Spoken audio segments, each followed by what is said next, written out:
Bular odam bo'lmaydi. Hayvonlar. Kim? Sen yangi ustozmisan? Aha. Omadingni bersin. Hurmat. Bo'pti, charchaman, ketdim. Voy, qaqqa? Ishga. O'qishchi? O'qish meni va oilamni boqmaydi. Kim yana shu fikrda? Qancha topasan? 15 ming kuniga. Qolganlarchi? Men 20 ming topaman. Kompyuterxonada ishlayman. Men 25 ming topaman. Manikyurchiga yordam beraman. Oramizda eng boyi Mirsagatov. Sen qayerda ishlaysan? Bozorda arava tortaman. Kam 30 ming pulim bor kuniga.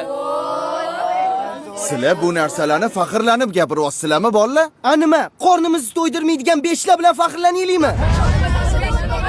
Balki kelisharmiz. Nimani kelishmoqchisiz? Har bir baho uchun pul to'layman. Oppa! Вот это поворот! Eng ko'p baho olgan 5 ta o'quvchiga Kuniga 20 mingdan. Yo'q, 25 mingdan. roziman. Voy, qaqqa? Ishdan bo'shashimni aytib keling. Narziqulov doimgidek ikki. Balki oldin tekshirib ko'rarsiz.